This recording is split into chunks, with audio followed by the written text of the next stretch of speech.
श्रीमद् भागवत पुराण, विष्णु पुराण, ब्रह्मवैवर्त पुराण और स्कंद पुराण में राधा रानी के बारे में वर्णन मिलता है। पुराणों के उल्लेख के अलावा भी दूसरे ग्रंथों में और समाज में प्रचलित मान्यता, किंवदंतियों के आधार पर राधा के बारे में कई तरह के किस्से और कहानियां का पता चलता है। यहाँ जानिए 10 अनजानी बातें। 1. राधा का पुराना नाम। पद्म पुराण के अनुसार राधा वृषभानु नामक वैश्य गोप की पुत्री थीं। उनकी माता का नाम कीर्ति था। राधा का पहला नाम वृषभानु कुमारी था। बरसाना राधा के पिता वृषभानु का निवास स्थान था। बरसाने के अलावा राधा का अधिकतर समय वृंदावन में ही बीता। 2. राधा कृष्ण का पहला मिलन। राधा ने जब कृष्ण को देखा तो वह बेसुध हो गई थी। कहते हैं पहली बार उन्होंने श्री कृष्ण को तब देखा था जब उनकी माँ यशोदा ने उन्हें ओखले से बांध दिया था। कुछ लोग कहते हैं कि वो पहली बार गोकुल अपने पिता वृषभानुजी के साथ आई थी तब श्री कृष्ण को पहली बार देखा था। कुछ विद्वानों के अनुसार संकेत तीर्थ पर पहली बार दोनों की मुलाकात हुई थी। 3. पूर्वजन्म से तैथा मिलना। ब्रह्मवैवर्त पुराण प्रकृति खंड अध्याय 48 के अनुसार और यदुवंशियों के कुलगुरु गर्ग ऋषि द्वारा लिखित गर्ग संहिता की एक कथा के अनुसार एक बार नंद बाबा श्री कृष्ण को लेकर बाजार घूमने निकले थे। उसी दौरान राधा और उनके पिता भी वहां पहुंचे थे। दोनों का वहां पहली बार मिलन हुआ। उस दौरान दोनों की ही उम्र बहुत छोटी थी। उस स्थान को सांकेतिक तीर्थ स्थान कहते हैं। संकेत का शब्दार्थ है पूर्व निर्दिष्ट मिलने का स्थान। मान्यता है कि पिछले जन्म में ही दोनों ने ये तय कर लिया था कि हमें इस स्थान पर मिलना है। यहाँ हर साल राधा के जन्मदिन यानी राधाष्टमी से लेकर अनंत चतुर्दशी के दिन तक मेला लगता है। 4. राधा कृष्ण का विवाह। गर्ग संहिता के अनुसार एक जंगल में स्वयं ब्रह्मा ने राधा और कृष्ण का गंधर्व विवाह करवाया था। श्री कृष्ण के पिता उन्हें अक्सर पास के भंडर ग्राम में ले जाया करते थे। वहां उनकी मुलाकात राधा से होती थी। एक बार की बात है कि जब वे अपने पिता के साथ भंडर गांव गए तो अचानक तेज रोशनी चमकी और मौसम बिगड़ने लगा। कुछ ही समय में आसपास सिर्फ और सिर्फ अंधेरा छा गया। इस अंधेरे में एक पारलौकिक शख्सियत का अनुभव हुआ। वह राधा रानी के अलावा और कोई नहीं थी। अपने बाल रूप को छोड़कर श्री कृष्ण ने किशोर रूप धारण कर लिया और इसी जंगल में ब्रह्माजी ने विशाखा और ललिता की उपस्थिति में राधा कृष्ण का गंधर्व विवाह करवा दिया। विवाह के बाद माहौल सामान्य हो गया तथा राधा, ब्रह्मा, विशाखा और ललिता अंतर्ध्यान हो गए। असल में इस वास्तविक घटना को अलंकृत कर दिया गया है। राधा सचमुच ही कृष्ण से बड़ी थी और सामाजिक दबावों के चलते ये संभव नहीं था कि उम्र में कहीं बड़ी लड़की से विवाह किया जाए। लेकिन यदि दोनों के बीच प्रेम रहा होगा तो निश्चित ही गुपचुप रूप से गंधर्व विवाह किया गया हो और इस बात को छुपाए रखा हो।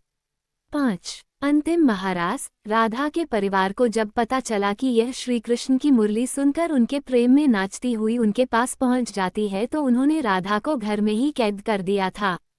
तब श्री कृष्ण ने अपने साथियों सहित एक दिन उन्हें रात में कैद से मुक्त कराकर उद्धव और बलराम सहित अन्य सखियां के साथ रात भर नृत्य किया था। ये रात पूर्णिमा की रात थी जब महारास हुआ था। बाद में राधा की मां राधा के कक्ष में गई तो राधा उन्हें वहां सोते हुए मिली।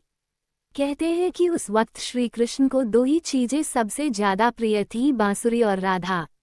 कृष्ण की बांसुरी की धुन सुनकर राधा के जैसे प्राण ही निकल जाते थे। कई जन्मों की स्मृतियों को कुरेने का प्रयास होता था और वह श्री कृष्ण की तरफ खींची चली आती थी।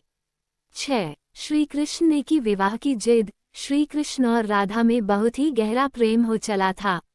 ऐसे में श्री कृष्ण ने अपनी माँ यशोदा से कहा कि मैं राधा से विवाह करना चाहता हूँ। ये सुनकर यशोदा मैया ने कहा कि राधा तुम्हारे लिए ठीक लड़की नहीं है। पहला तो ये कि वह तुमसे 5 साल बड़ी है और दूसरा ये कि उसकी मंगनी यशोदे के भाई रायन पहले से ही किसी और से हो चुकी है और वह कंस की सेना में है जो अभी युद्ध लड़ने गया है। जब आएगा तो राधा का उससे विवाह हो जाएगा। लेकिन जब श्री कृष्ण नंद और यशोदा दोनों से ही नहीं माने तो ऋषि गर्ग ने उन्हें बताया कि तुम्हारा जन्म किसी महान लक्ष्य के लिए हुआ है। तब श्री कृष्ण को राधा को छोड़कर जाना पड़ा। 7. श्री कृष्ण ने दी राधा को अपनी मुरली। भगवान श्री कृष्ण के पास एक मुरली थी जिसे उन्होंने राधा को छोड़कर मथुरा जाने से पहले दे दी थी। राधा ने इस मुरली को बहुत ही संभाल कर रखा था और जब भी उन्हें श्री कृष्ण की याद आती तो वह यह मुरली बजा लेती थी। श्री कृष्ण उसकी याद में मोरपंख लगाते थे और वैजयंती माला पहनते थे। श्री कृष्ण को मोरपंख तब मिला था जब वे राधा के उपवन में उनके साथ नृत्य कर रहे मोर का पंख नीचे गिर गया था तो उन्होंने उसे उठाकर अपने सिर पर धारण कर लिया था और राधा ने नृत्य करने से पहले श्री कृष्ण को वैजयंती माला पहनाई थी।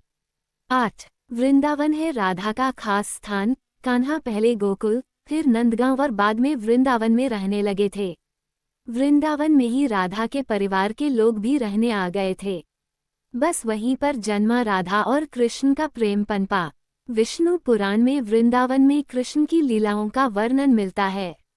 मान्यता है कि यहीं पर श्री कृष्ण और राधा एक घाट पर युगल स्नान करते थे। यहीं पर श्री कृष्ण और गोपियां आंख मिचौनी का खेल खेलते थे। यहीं पर श्री कृष्ण और उनके सभी सखा और सखियां मिलकर रासलीला करते थे। कृष्ण की शरारतों के कारण उन्हें बांके बिहारी कहा जाता है। यहाँ पर यमुना घाट के प्रत्येक घाट से भगवान कृष्ण और राधा की कथा जुड़ी हुई है। 9. रायन से विवाह। ब्रह्मवैवर्त पुराण के प्रकृति खंड 2 के अध्याय 49 के श्लोक 39 और 40 के अनुसार राधा जब बड़ी हुई तो उनके माता पिता ने रायन नामक एक वैश्य के साथ उसका संबंध निश्चित कर दिया। उस समय राधा घर में अपनी छाया का स्थापित करके खुद अंतर्धान हो गईं। उस छाया के साथ ही उक्त रायन का विवाह हुआ। इसी श्लोक में आगे बताया गया है कि भगवान श्री कृष्ण की माता यशोदा का वह रायन सगा भाई था जो गोलक में कृष्ण का अंश और यहाँ यशोदा के संबंध से उनका मामा था। मतलब ये कि राधा श्री कृष्ण की मामी थी। यदि हम यह माने कि श्री कृष्ण यशोदा के नहीं देवकी के पुत्र थे तो फिर राधा उनकी मामी नहीं लगती थी। रायन को रापान अथवा अयंघोष भी कहा जाता था। पिछले जन्म में राधा का पति रायन गोलोक में श्री कृष्ण का अंशभूत गोप था। कुरुक्षेत्र और द्वारिका में राधा, जब कृष्ण वृंदावन छोड़कर मथुरा चले गए तब राधा के लिए उन्हें देखना और उनसे मिलना और दुर्लभ हो गया। कहते हैं कि राधा और कृष्ण दोनों का पुनर्मिलन कुरुक्षेत्र में बताया जाता है, जहां सूर्य ग्रहण के अवसर पर द्वारिका से कृष्ण और वृंदावन से नंद के साथ राधा आई थीं। राधा सिर्फ कृष्ण को देखने और उनसे मिलने ही नंद के साथ गई थीं। इसका जिक्र पुराणों में मिलता है। कहते हैं कि इसके बाद राधा और श्री कृष्ण की अंतिम मुलाकात द्वारिका में हुई थी। सारे कर्तव्यों से मुक्त होने के बाद राधा आखिरी बार अपने प्रियतम कृष्ण से मिलने गईं। जब वे द्वारका पहुंची तो उन्होंने कृष्ण के महल और उनकी 8 पत्नियों को देखा। जब कृष्ण ने राधा को देखा तो वे बहुत प्रसन्न हुए। तब राधा के अनुरोध पर कृष्ण ने उन्हें महल में एक देविका के पद पर नियुक्त कर दिया। कहते हैं कि वहीं पर राधा महल से जुड़े कार्य देखती थीं और मौका मिलते ही वे कृष्ण के दर्शन कर लेती थीं। एक दिन उदास होकर राधा ने महल से दूर जाना तय किया। कहते हैं कि राधा एक जंगल के गांव में रहने लगी। धीरे धीरे समय बीता और राधा बिल्कुल अकेली और कमजोर हो गईं। उस वक्त उन्हें भगवान श्री कृष्ण की याद सताने लगी। आखिरी समय में भगवान श्री कृष्ण उनके सामने आ गए। भगवान श्री कृष्ण ने राधा से कहा कि वे उनसे कुछ मांग लें, लेकिन राधा ने मना कर दिया। कृष्ण के दोबारा अनुरोध करने पर राधा ने कहा कि वे आखिरी बार उन्हें बांसुरी बजाते देखना और सुनना चाहती हैं। श्री कृष्ण ने बांसुरी ली और बेहद सुरीली धुन में बजाने लगे। श्री कृष्ण ने दिन रात बांसुरी बजाई। बांसुरी की धुन सुनते सुनते एक दिन राधा ने अपने शरीर का त्याग कर दिया। उम्मीद है कि आपको ये जानकारी पसंद आई होगी। अगर आपको वीडियो अच्छी लगी हो तो वीडियो को लाइक करें और चैनल को सब्सक्राइब करना ना भूलें।